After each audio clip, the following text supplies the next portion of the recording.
Résumons maintenant la méthodologie que nous vous conseillons de suivre lorsque vous souhaitez créer une méthode.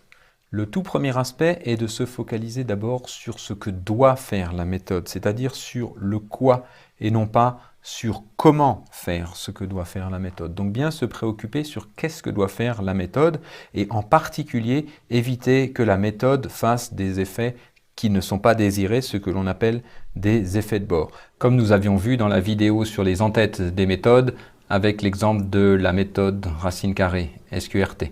La première étape est donc de se focaliser sur le quoi plutôt que de mettre en avant le comment.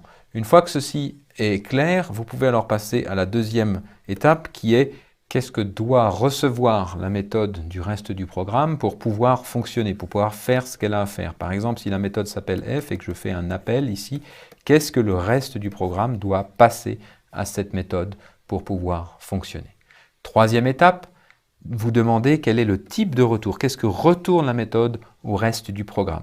Et pour ça, posez-vous la question, est-ce que ça a un sens d'écrire un appel comme ceci, z égale f, f étant le nom de la méthode, est-ce que ça a un sens d'écrire z égale f de quelque chose? Si ça a un sens, alors le type de retour, ça sera le type de z.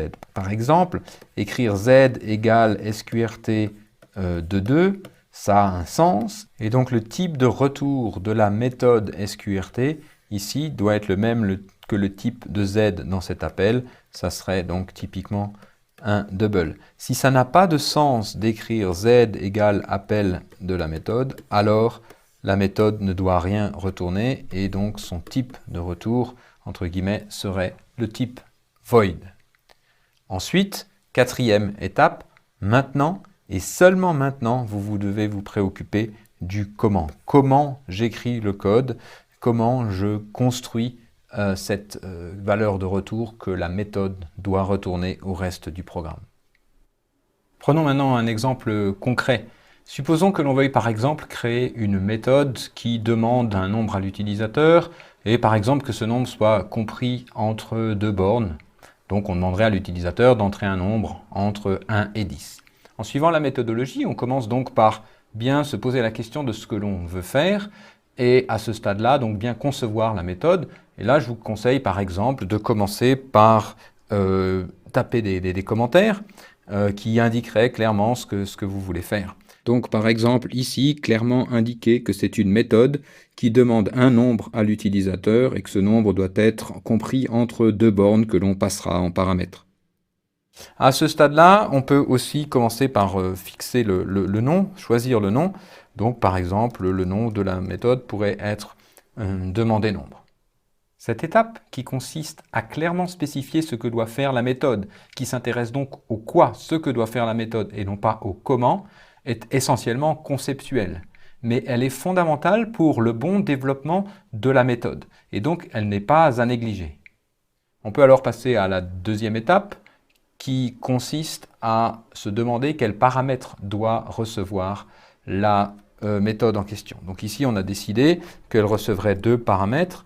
Un paramètre qui indiquera la borne inférieure, donc par exemple, on va l'appeler minimum, et puis un paramètre qui reçoit la borne supérieure, donc par exemple, qu'on peut appeler maximum. Dans notre exemple où nous voulions demander un nombre à l'utilisateur compris entre 1 et 10, on passerait donc la valeur 1 comme premier argument et la valeur 10 comme deuxième argument. Une fois qu'on a terminé avec cette deuxième étape qui s'intéressait aux paramètres, on passe à la troisième étape qui se demande quel doit être le type de la valeur de retour de la méthode. Qu'est-ce que la méthode doit renvoyer au reste du programme.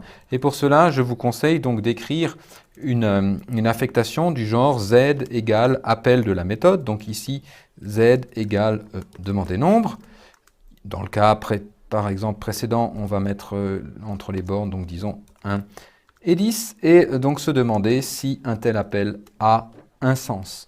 Ici, pour nous, clairement, un tel appel a un sens, et la valeur ici stockée dans Z serait celle que l'utilisateur nous aurait fournie. Et donc, quand un tel appel a un sens, à ce moment-là, le type de retour de la méthode, ici, est le type de Z dans une telle expression. Donc ici, on s'attend à avoir un double, donc le type de retour est double. Au niveau de ce cours, on n'oubliera pas de rajouter le mot-clé statique. Une fois qu'on a terminé avec cette troisième étape qui s'intéressait au type de retour de la méthode, maintenant, et seulement maintenant, on va s'intéresser au comment. Comment la méthode doit travailler, comment elle doit faire ce qu'elle a à faire, c'est-à-dire uniquement maintenant, on va se préoccuper du corps de la méthode et donc ajouter ici un bloc, c'est-à-dire deux accolades pour pouvoir y mettre ce que la méthode doit faire, ici pour demander un nombre à l'utilisateur.